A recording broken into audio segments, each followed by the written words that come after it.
Shalom, Ibu Murni dan teman-teman semua yang terkasih di dalam Tuhan Yesus Kristus. Kami dari kelompok 1 ingin memperkenalkan diri.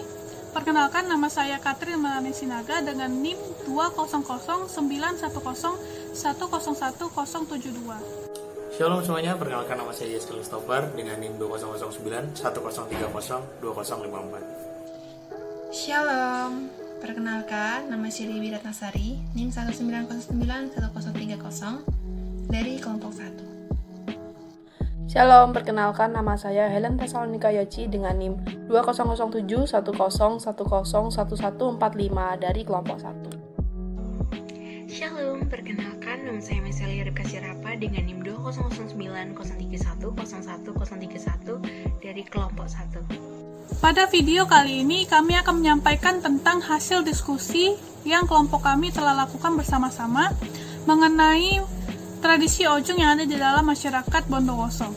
Dan juga di akhir video akan dijelaskan tentang pandangan kami terhadap tradisi ojung ini sebagai orang percaya. Pada mulanya tradisi ojung ini berasal dari Pulau Madura, tepatnya di Kecamatan Batobote, Kabupaten Sumeneb.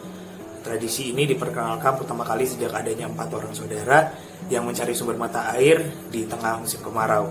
Namun karena sejak waktu mereka tidak menemukan sumber mata air tersebut, akhirnya mereka memutuskan untuk melaksanakan satu ritual atau tradisi, yaitu tarung pukul menggunakan rotan atau serat daun nanas.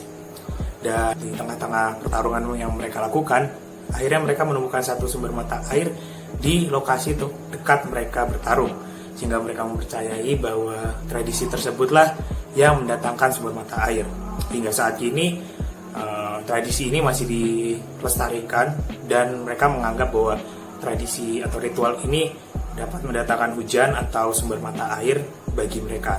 Nah, hingga saat ini tradisi ini atau ritual ini masih seringkali dilaksanakan, baik untuk tradisi atau ritual memanggil hujan maupun untuk sebagai hiburan semata. Pada dasarnya tradisi ini hanya dilakukan di daerah-daerah Madura. Namun setelah adanya migrasi dari masyarakat Madura ke beberapa daerah pesisir Jawa Timur, salah satunya ke Bondowoso, akhirnya mereka pun membawa tradisi nenek moyang mereka ini ke daerah-daerah tempat mereka tinggali saat itu. Di sini saya akan menjelaskan terkait pelaksanaan tradisi ojung. Secara histori, tradisi ojung merupakan salah satu gelar doa untuk mendatangkan hujan atau sumber mata air. Pada zaman dahulu, pemain ojung melakukan ritual ini secara sukarela. Akan tetapi, untuk saat ini, para pemain ojung memainkan tradisi ini secara komersial. Untuk tata cara pelaksanaan ojung di masa lalu, pertandingan antara peserta harus sebanding, baik dari segi usia dan tinggi badan. Durasi waktu yang diberikan untuk tiap pasangan adalah 20 menit. Para pesertanya diharuskan untuk mengenakan pelindung kepala berbentuk kerucut yang terbuat dari karung goni yang disebut bukot. Di dalam bukot sendiri dilengkapi dengan kerangka dari sabut buah kelapa yang di sampingnya dipakai sebilah kayu yang berfungsi untuk membelokkan pukulan yang mengarah ke wajah. Terkadang di bagian muka bukot juga diberikan anyaman longgar dari rotan atau tali untuk melindungi muka secara lebih baik. Sedangkan tata cara pelaksanaan tradisi ojung pada masa kini tidak jauh berbeda pada masa lalu. Pada masa kini, pesertanya kebanyakan bertelanjang dada dan hanya menggunakan celana dan sarung yang diikatkan di perut serta peci. Selain itu, tujuan dari ritual ini pun pada masa kini sebagai pertunjukan atau sebagai pelestarian budaya yang ada di masyarakat Bondowoso. Apakah budaya ini masih perlu dilakukan atau dipelihara oleh orang percaya?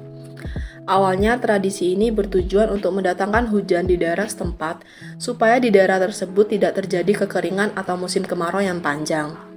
Tetapi, seiring dengan berjalannya waktu, tradisi ini berubah menjadi sarana hiburan masyarakat.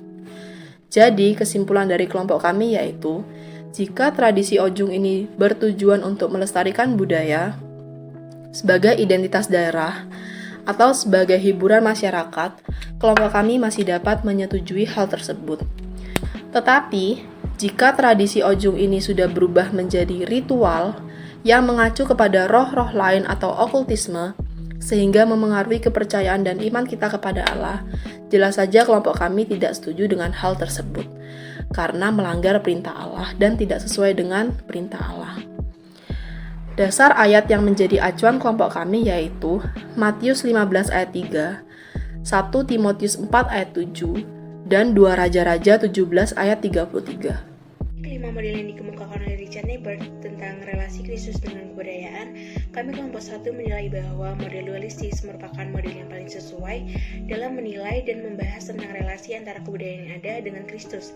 Karena pandangan ini menilai bagaimana cara manusia dapat menempatkan dirinya sebagai warga kerajaan Allah sekaligus sebagai individu yang masih hidup di dunia ini. Dalam prakteknya, kita dapat menghargai budaya tersebut sebagai tradisi turun-temurun dengan tujuan untuk melestarikan atau sebagai hiburan untuk sebagian masyarakat Bondowoso, akan tetapi kita sebagai orang percaya tetap berpegang teguh pada iman Kristen.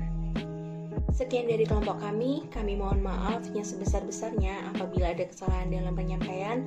Semoga apa yang kami sampaikan dapat menjadi ilmu yang bermanfaat. Terima kasih, Tuhan Yesus memberkati.